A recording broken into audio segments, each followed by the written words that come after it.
Hello, and welcome to another episode of my podcast, The Global Agora. My name is Andrej Matišak, and I work as the Deputy Head of Foreign Desk in Slovak Daily Pravda, which, by the way, means truth, and it's not Russian Pravda. What should we expect from the new German Chancellor Friedrich Merz in terms of foreign security and defense policy? Is he prepared to face US President Donald Trump and Russian ruler Vladimir Putin? Would Germany defend its allies in the event of a Russian attack, especially in a scenario where US support is uncertain? I discussed these questions and more with defense analyst Raphael Loss from the European Council on Foreign Relations. Listen to our conversation.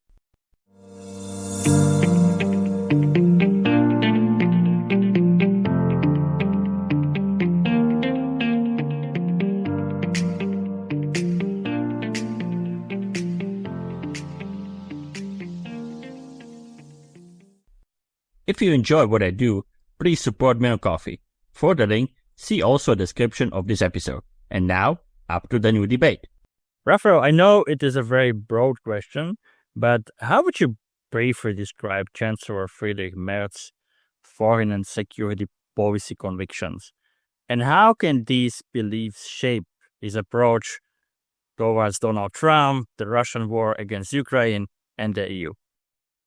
Yeah, I think Friedrich Merz, not unlike many of his fellow conservatives in the German Christian Democratic Party, see themselves very much as the sort of most staunchly transatlantic folks of the German political spectrum. And so there's all the way going back to Konrad Adenauer and sort of the idea of integrating West Germany tightly into the Western political, economic, and security architectures as a means to rebuild Germany after the Second World War. That is the tradition that Friedrich Merz emerged from. And so it was very much a sobering moment for him personally when he witnessed this ideological competition being introduced into the German-American relationship, into the broader transatlantic relationship by J.D. Vance at the Munich Security Conference. I don't think there was anyone under the impression that a second Trump administration would produce certain differences of views and a reorientation of American foreign policy away from Europe, away from Germany. But if you face a sort of interest-based realignment, then you can find compromises on things. You can agree on a process.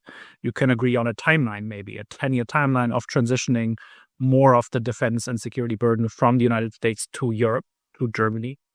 If you have this ideological competitor, and what J.D. Vance suggested in his speech is not quite the Europe that Friedrich Merz, Ursula von der Leyen, Emmanuel Macron, Donald Tusk, others in Europe have tried to build over the past decades. What J.D. Vance has in mind is more the Europe of Viktor Orban, a sort of nationalist underpinning to it. And so it's very difficult in a competitive ideological context to agree on any kind of transitional period or handing over of a defense burden, because fundamentally the worldviews are very different. And so I think that is, again, a very sombering moment, and you've seen the rhetoric of Friedrich Merz personally shift, the rhetoric of many CDU conservatives shift as a consequence of that Munich Security Conference speech. Now, the coalition agreement goes back towards more traditionalist language on the transatlantic relationship, but I read that as an effort to not produce an affront to the United States and to burn bridges on our end. And they likely see themselves as being responsible for at least trying to build productive relations with the Trump White House. But I think they also recognize that it's very unlikely that they'll have anything resembling a productive, robust, reliable, and trusting relationship. And that gets me to the second point on how they look at Europe. Friedrich Merz was a member of the European Parliament. He knows the European Union institutions quite well. And he's invested a lot of time, even before being elected chancellor, traveling to Warsaw, to Paris, to other European countries to build relations with this current generation of European leaders. And so I think they'll have a three-pronged approach to European security and defense affairs. Of course, there's going to be a lot of emphasis on the NATO alliance, its structures, the processes, that have guaranteed European security for the past 75, 76 years now, and that are indispensable in many ways. But they'll also put a lot of emphasis on what the European Union can add in terms of value through financial means, through regulatory means to Europe's rearmament efforts. But they'll also put a lot of emphasis on coalitions of the willing. And you see this in the format of the Weimar Triangle. Friedrich Merz's first visits today are going to Paris and Warsaw. He said on this plane to Paris that also the relationship with the United Kingdom will be critical for his foreign policy efforts. And I think beyond that, you'll see coalitions emerging to address various policy problems that we're facing. So the E5 format of defense ministers between Germany, France, Poland, the UK, and Italy, close coordination between Germany and the Baltic, Nordic Baltic 8 will be ongoing, although that was an area where Olaf Scholz also was quite effective. I haven't made up my mind yet on how Germany's relationship with Spain, for example, will evolve, because the shared sort of progressive social democratic mindset of Olaf Scholz and Pedro Sanchez was something that facilitated that relationship. I think with a more conservative, assertive German leader, that might fizzle out a bit, but I don't know. And then on the last point to Russia, I think both Friedrich Merz and Olaf Scholz had to wrestle some marginal views in their own parties that were eyeing a kind of reset of German-Russian relations, especially in the energy field. Neither of them had an interest in amplifying those voices. Quite to the contrary, they worked hard to not have them become mainstream in their parties. I don't think either of the two saw or sees a return to the status quo before 2022 as something viable. And that means that German energy policy, German foreign policy, German defense policy will continue to look quite different. There's I think, a strongly held belief among the mainstream democratic parties, the conservatives, the social democrats, and the Greens, that what allies agreed last year in Washington, that Russia will continue to be a threat into the foreseeable future. That is something that they all share, I think, as a threat assessment. And given that these three parties agreed before even the new Bundestag came together on a constitutional amendment to reform the debt brake, both to facilitate greater spending on German rearmament, but also importantly to include Ukraine funding in that package deal, means that fiscal constraints are not the main constraint on these issues going forward. More than before, it'll be about what is possible bureaucratically, what is possible in terms of defense industry, and what is possible for the Bundeswehr in its own reform process to actually absorb any new initiatives or new capabilities and new responsibilities. Chancellor Merz, yes, now he's a chancellor. And of course, he's quite an experienced politician, but also for quite a long time, he was not part of the high-level politics in Germany. Is he ready to face Trump and Putin? I think he would say so of himself, but you're right to point out that he doesn't have senior executive experience. He's never held executive office. He's been elected to the European Parliament, to the Bundestag, and to the party leadership. But those, of course, are elections that take place in the context of the Conservative Party, especially when you look at, the sort of constituency seat for the parliament elections or party list or something. He didn't really have to, represent a country or a constituency to the degree that he does have to now. He's got some experience in the private sector, and I think that made him and the CDU believe that when they thought that they faced a sort of interest-driven Trump administration, like in the first term, where you have a transactionalist administration that wants to cut deals, that Friedrich Merz, with his background for serving on a BlackRock defense firm board, that he was well suited to cut such deals because he had experience in the business world. Again, this sort of ideological component that was introduced into the relationship is not something that they were prepared for, and I don't think experience in the business world prepares anyone for that. And this is a much more ideological, political competition now that they face from the Trump White House. He's also somewhat rash and quick to jump at tactical opportunities without necessarily strategizing deeply about the implications. Occasionally, he's been lucky to get second chances, just like yesterday. He failed in the first round of voting, and procedure has it that they would have had to hold the second round of votes on Friday only, which would have given the far right 4 days of maneuvering and undermining democratic processes. And so he was lucky in the sense that not only did he get the SPD, his coalition partner, but also the Greens again, just like a couple of weeks ago with the debt brake reform, and the Left Party on board to pass a 2/3 majority vote to hold the second vote in the afternoon. Previously, he ran for party chairmanship and lost. He also ran for the CDU's lead spot in the election of 2021 and lost. I'm not sure what this says about his ability to take a beating from Donald Trump or Vladimir Putin and get up again from the boards, but chances are we'll find out at some point. Yeah, we probably will. So let's talk about Europe and Germany. What concrete steps might the Merz-led government take to strengthen European security?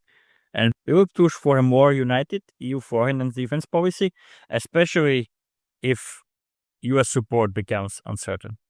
I think there is growing certainty around the fact that US support for Ukraine will weaken and that US engagement with European security will also weaken. I think the indications that we're having out of Washington are such that there's a pretty clear picture emerging about less America in Europe. And I would trace that to the unlikely possibility of anyone going to Congress asking for more money for Ukraine.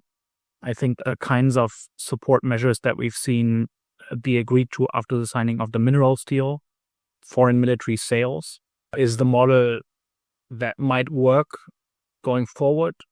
If the Trump administration takes a hostile view, then not even that will work. But it would mean that with foreign military sales, either Ukraine or Europeans would buy US equipment, whether that's Patriot interceptors or F-16 spare parts or artillery shells or armored vehicles, whatever. There's also the intelligence cooperation component, of course. The United States has continued, save for a very short week after the Oval Office fallout, to supply Ukraine with top-notch intelligence on troop movements, tactical and strategic. And if that falls away, that's not something that Europeans can easily replace. So I think that's up on the Ukraine portfolio. And then on the NATO portfolio, the State Department cut funding for international organizations, NATO being part of this, meaning the NATO Common Fund will have a smaller US contribution. That's something that Europeans could compensate for. The bigger picture is, of course, the US military and command and control contributions.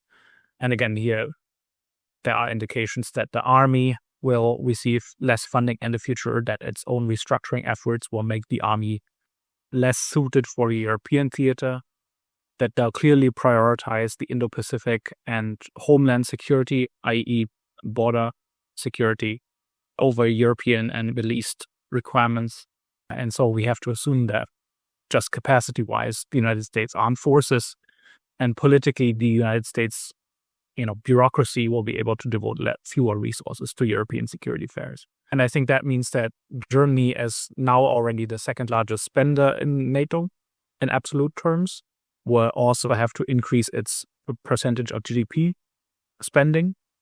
We'll have to take seriously the capability targets that NATO is now transmitting to governments and prioritize building up capacity in the German armed forces, but also increasing the readiness of what's there. Transformational spending outside of a couple of select areas will probably not be prioritized too highly, meaning that we'll probably buy a lot of drones, but we'll also have to equip heavy brigades and artillery units and air defense units. This is, I think, where a lot of the addition of defense heroes will go going forward, at least for some time. And I think there are some indications that we would like to have this happen in a European context, but not through the European Union structures, most likely. The European Union is adopting its common security and defense policy instruments, and there are some that are viewed with some positive attitudes from Berlin, but many are seen as too bureaucratic, too slow, too unresponsive to German needs. On the other hand, there's an unprecedented degree of NATO and the European Union talking to each other. And I think that might put them in a position to be viewed differently also by Berlin, as well as other stakeholders that are important in this. But again, the early indications are that Germany's relationship with France, Germany's relationship with Poland, Germany's relationship with the UK will be prioritized by Friedrich Merz, and that those three relationships will have very strong defense dimensions to them going forward.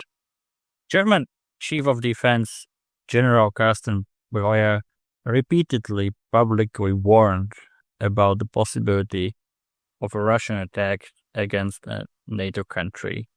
Just recently he said, it's not about how much time I need, it's much more about how much time Putin gives us to be prepared. These are very strong warnings, in my view. Are those concerns shared by Merz? I think it's important to put some qualifications to those remarks. And I think the broader context points to two major variables.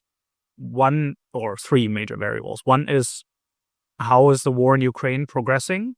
And what does a potential end, whatever it looks like, mean for Russia's ability to reconstitute and expand its armed forces? But the second one is, how exactly does the United States disengagement from Europe look like? And how much does that hurt sort of our collective efforts to deter an imperialist Russia? And the third one is sort of European rearmament efforts. And those have been too slow in many respects, especially Germany's own efforts. Poland, the Baltic countries, Finland, Sweden are sort of positive examples of how you can reorient public finances towards a new threat priority. Germany, despite the 100 billion euro special fund, hasn't really increased its capability or capacity over the past 3.5 years. And we're sort of running out of time to get there, as Carsten Breuer says. So again, when you look at statements like that, it's important to keep in mind what are the factors that determine whether this threat sort of materializes, and then whether it materializes sooner or later. And we can do more to make it go to the right on the timeline, but those opportunities aren't limitless. And so as Germany need to move faster. And I think that is something that Friedrich Merz personally recognizes. I think keeping Boris Pistorius in the defense ministry, the old and new defense minister, is a sign that he appreciates consistency in that particular portfolio, because what held back many of the initial steps of the past 2 years since Pistorius has taken over was hesitancy from the chancellery and the lack of political backing from the chancellor himself. That, I hope, will be changing. I think there are good signs to assume that it will be changing, and that Boris Pistorius will have the backing of the chancellor, and that we'll see less of a dissonance between the chancellery and the foreign ministry as well, because those two are being held by the same party now. And I think all of that points in a positive direction for how Germany is going to conduct itself in that area going forward, again, in an effort to push the threat materializing to the right, hopefully indefinitely, through stronger deterrence. I know no weapon system is a magical thing that can change a situation on the battlefield, but of course, there is a discussion for, we can now say for years, about Germany sending or not sending terrorist missiles. Again, I know this is not a magical bullet that will change everything, but I think it somehow reflects the broader debate we have about how we can and should help Ukraine. So is this important to talk about it? Merz suggested that he might send it. So looking at the broader context, how important is it? Yeah, I think Merz has been a bit wobbly on Taurus specifically. He's not wobbly, and I want to underline that again, on Ukraine support broadly. But on this specific weapon system, he sets things that were very encouraging, but he's also backpedaled at times. So I don't know where he'll fall on that question. My hunch is that he'll not decide on this in a rush.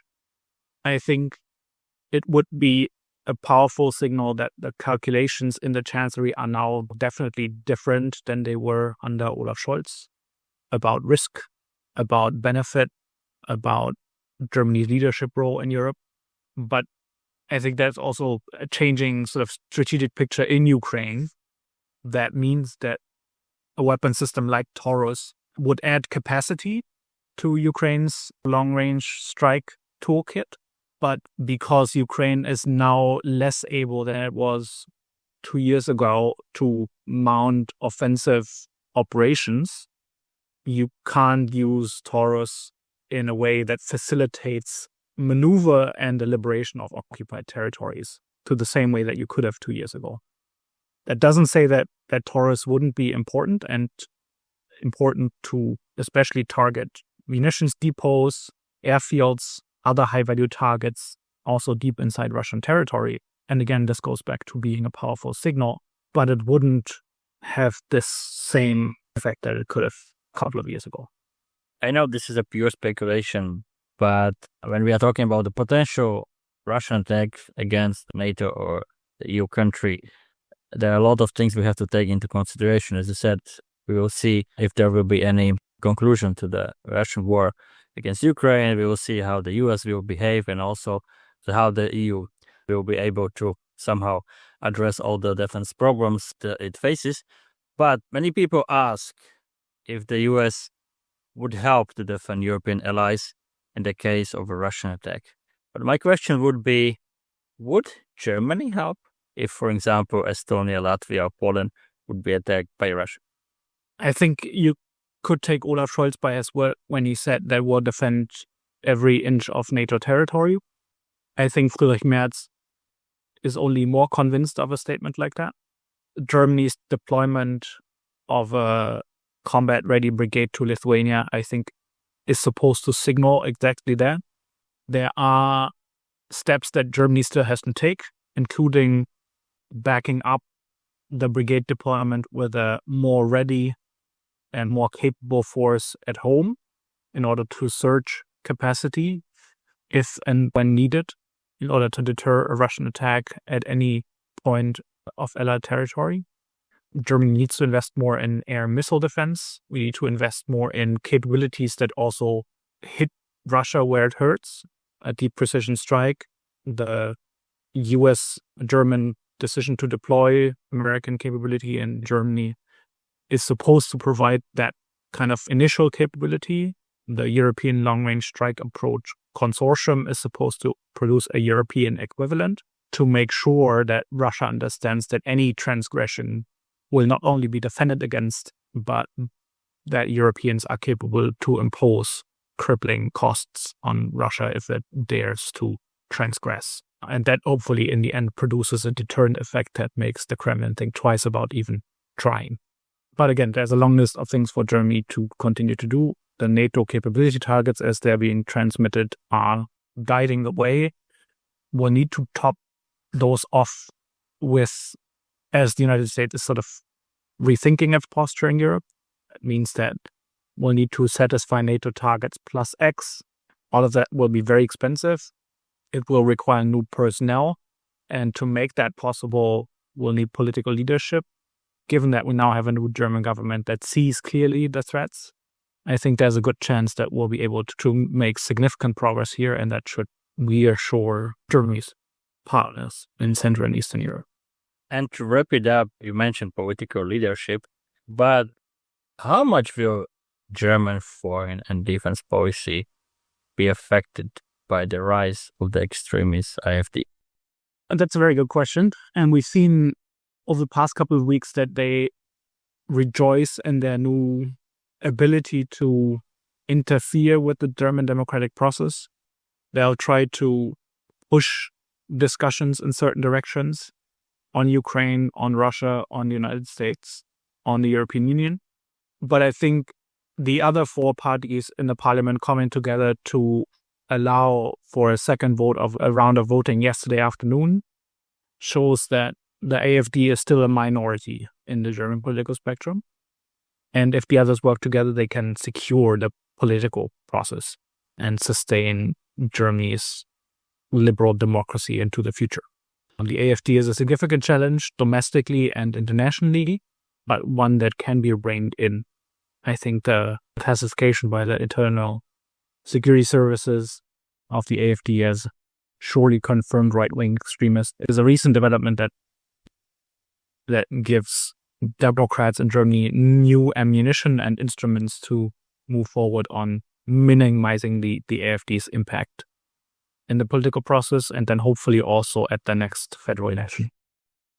But do you think that the support, at least the rhetorical support from some people from the Trump administration for AfD will continue?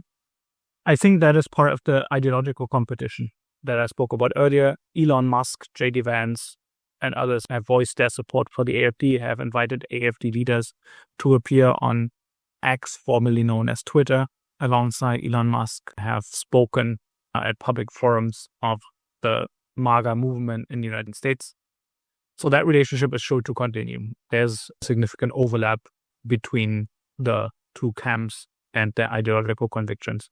And so for German centrists, or for German sort of mainstream democratic policymakers and the government, it's a challenge of both domestic security and foreign relations. And that's a new situation to be in. At times during the Cold War, we have had a similar situation on the other side with Soviet active measures and especially the protest movement of the 1980s, pushing from outside and from inside.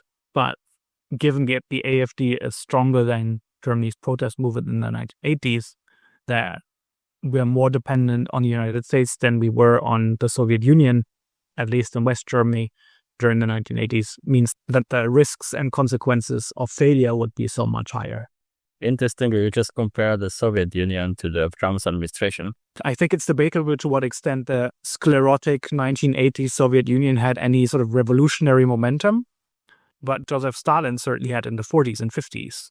And similarly, I think the Trump administration has vowed not only to, through violent revolution, change the domestic political setting of the United States, but to also overthrow the international order in many ways.